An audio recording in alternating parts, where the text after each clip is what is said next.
everyone, welcome today to my piano tutorial. We're working through the song Ragtime on Parade here in A Perfect 10 Book 2. So I'm so proud of you for making it through all the way, you're like halfway through now, all the way to Ragtime on Parade. So think about a time that you've been to a parade. I'm sure many of you have been to Disney, probably seen the Disney parades, which are really fantastic. My son plays the bagpipes, and ever since he was like 7 years old, we have gone to parades because he has been in a lot of parades. He was always in the Indianapolis 500, and we went to many events, especially around St. Patrick's Day, where he was featured in parades. So when you think about parades, you think about a fun time. So there's a lot of music, usually a lot of dancing, a lot of people dressed in costumes or characters or something, and it's usually a fun time. So I want you to have fun this week as you start working on Ragtime on Parade.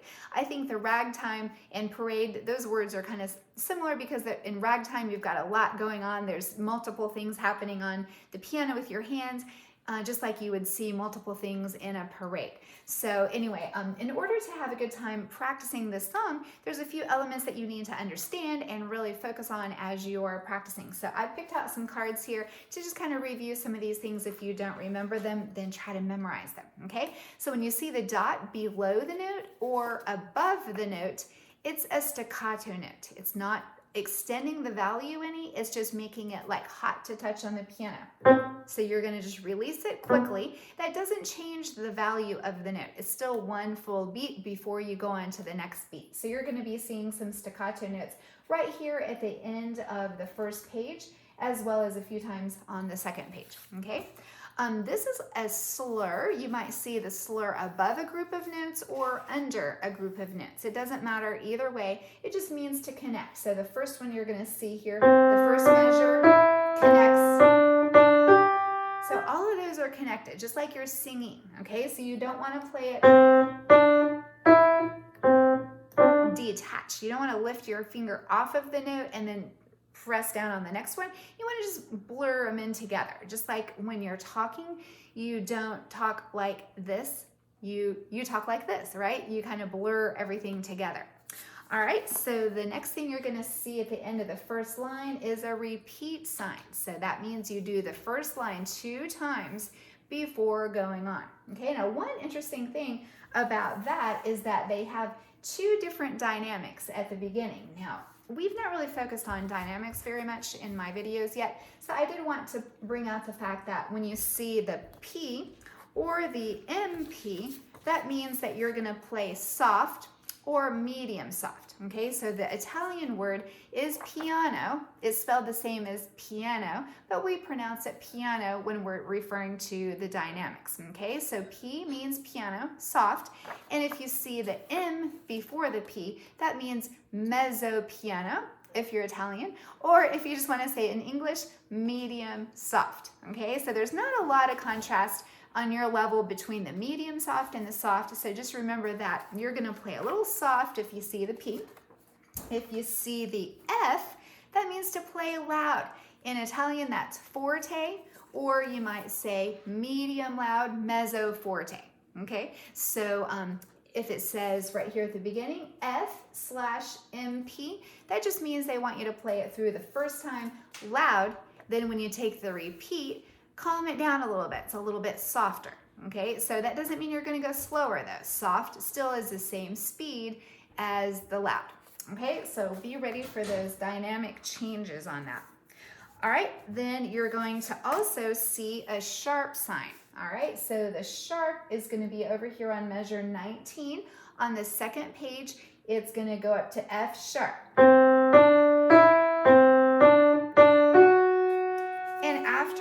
Sharp, you're going to see that it has a fermata on that F sharp.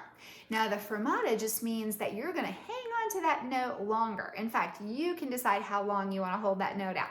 It's like you're the conductor, so you're in charge, okay? It's really fun if you're leading a choir or an orchestra, and you can hold out everybody singing until you're ready to move on. So be sure to hold that one out longer, okay? Right before the fermata, it says much slower. So they've already interpreted that word into English for you, but the Italian word is retired on do.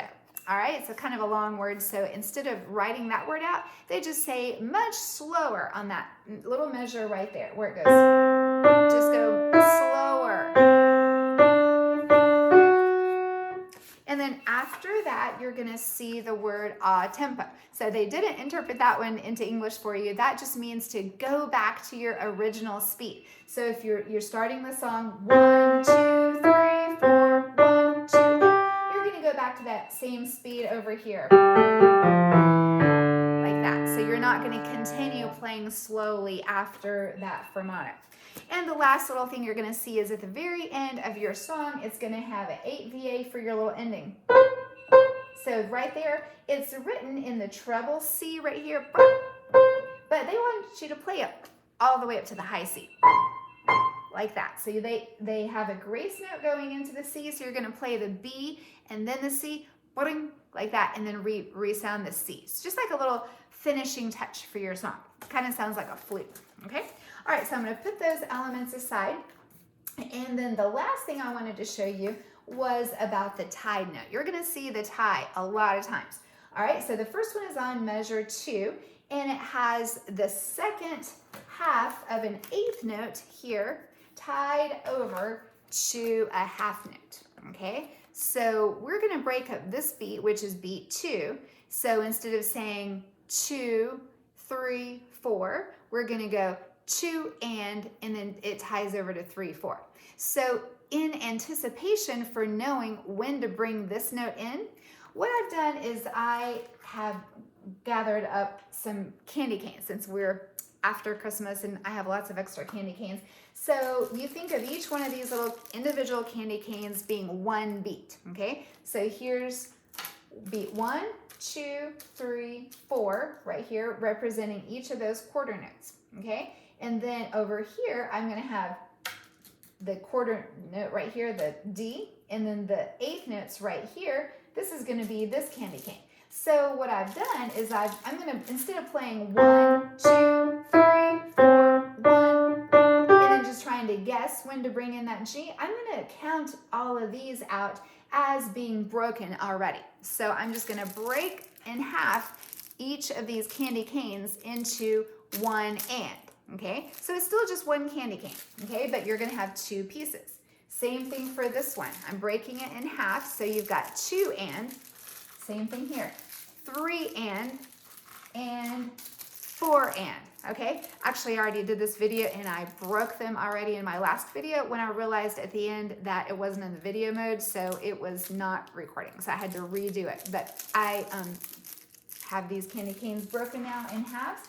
So each one is in half, but you see it's still the same amount of candy, okay? It's still just one candy cane, whether it's in one full piece or 2 halves. So instead of counting this 1, 2, 3, 4, I'm gonna count 1 and 2 and 3 and 4 and 1 and 2 and. So I already know exactly when to bring in the G on the and.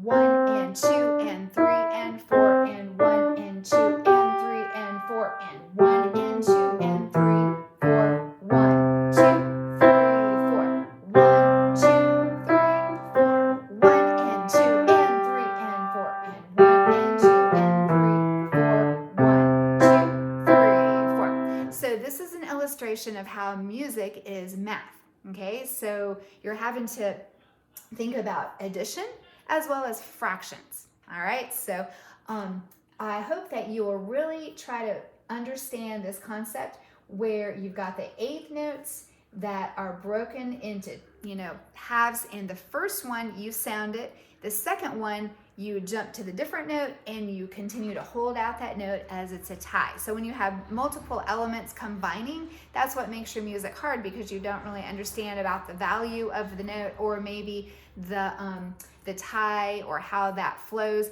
So listen again as I play the whole song, including all of those elements that we talked about, and then I think it'll be much easier for you to get the song down, okay?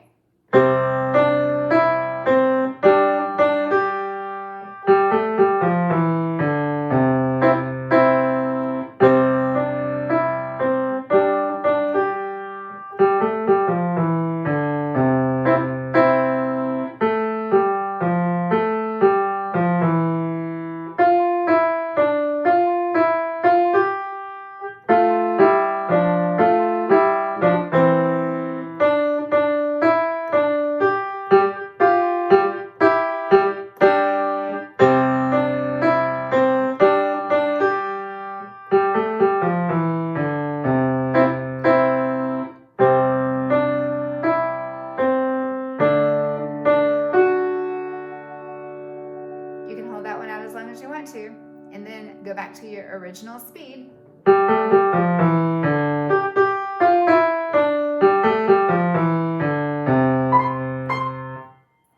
Okay, so that's pretty fun. It's not really that hard, but I hope that you will memorize all of those elements that we talked about today so that when you see them in your music, whether it's this song or another song, you're going to understand how to interpret that. Okay, so have fun, and if you've never been to a parade, make that a priority to see one this year. All right, see you later.